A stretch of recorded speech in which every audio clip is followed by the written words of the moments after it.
Kevin Corbett here with Gulfside Mortgage Services. I'm here with JR from Avalon Insurance. We're right in the middle of hurricane season in Florida, and we're just going to dive into some of the more important aspects of home insurance as it relates to purchasing a home in Florida. So JR, thanks for joining me today. Yes, sir. Thanks for having me, Kevin. Absolutely. So we're in the middle of hurricane season. What happens when a named storm enters into the insurance industry is called the box, and why can that become a problem for somebody who's under contract to buy a house? So, Kevin, when a hurricane's on the way, something's out in the Atlantic, there's a disturbance. The insurance companies will begin to shut down for writing new business, and it just makes sense. It's a risk mitigation kind of thing, and it could be 2 weeks away from potential landfall, could be a week away. Every carrier kind of closes down at different rates. But why that could be important is if you have a closing coming up, it could delay your closing because it could move in and now we can't bind for your closing date. So it's always important to get your home insurance set up as soon as possible, especially if there's potential storms out there. And how far in advance are we able to bind a policy? Typically, anywhere from 30 to 45 days, we can get it done. So from a mortgage standpoint, what homeowners insurance coverage does a lender typically require in order for somebody to close on their home? So, Kevin, from a mortgage standpoint, I would say they are mostly looking for hurricane insurance. They want replacement cost coverage on the dwelling. If it's a primary home, they want to see it on an HO3 policy form. Excellent. Excellent. And there's a maximum deductible on those policies as well that they're generally looking for? The max I've seen allowed is 10% for hurricane and up to $5,000 for a non-hurricane deductible. So what are some of the biggest things about Florida home, roof age, electrical, plumbing, wind mitigation, et cetera, that can affect the insurability or the cost of coverage? So when it comes to roofs, nowadays we see a lot of newer roofs after the recent hurricanes. A lot of roofs have been replaced, so we don't run into that as often as we used to.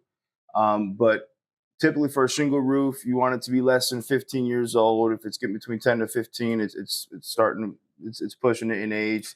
Tile, metal, you can get 20 to 30 year done. When it comes to electric, Federal Pacific panels, most carriers don't want to see those, but there are some that can get it done.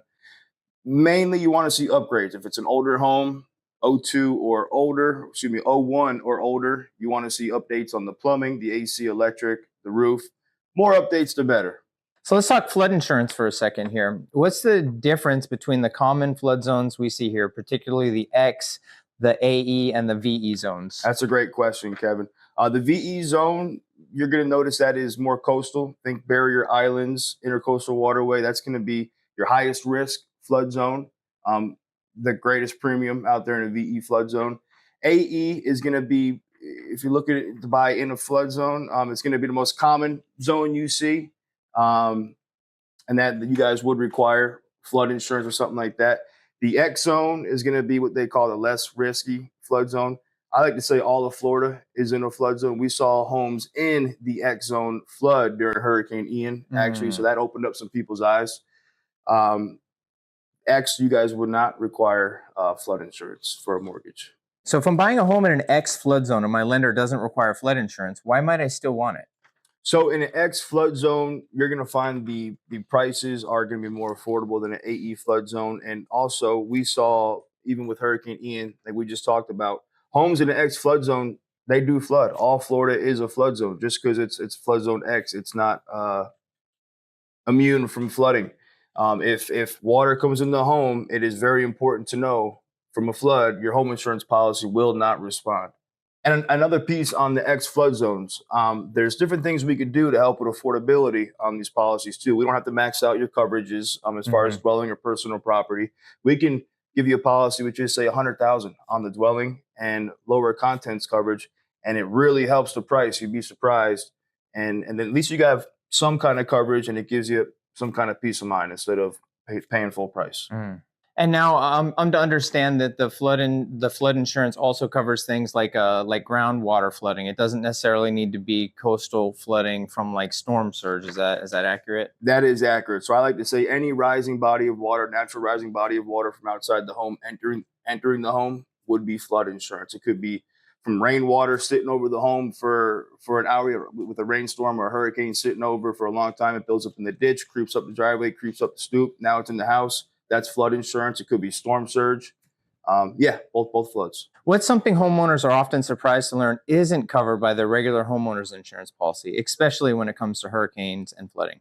Something like this, I would say high value jewelry, which for any jewelry, really, I recommend homeowners get a separate jewelry policy. For one, it keeps claims off home insurance policy. You start having claims, you can potentially be non-renewed, then it's hard to find your new coverage with a home insurance claim. And jewelry policy is just going to offer more comprehensive sound, and it's usually not too expensive to get done. And if you could give every Florida homeowner or home buyer one piece of insurance advice during hurricane season, what would it be?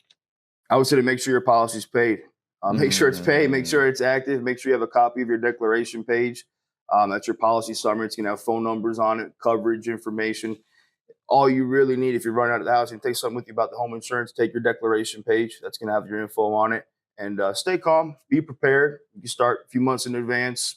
Take inventory of your home with a video. The more you have, the better as far as documentation. And you get through it. Excellent. Well, JR, I really appreciate your time here today. Yes, sir. Kevin, thanks for having me. I appreciate you.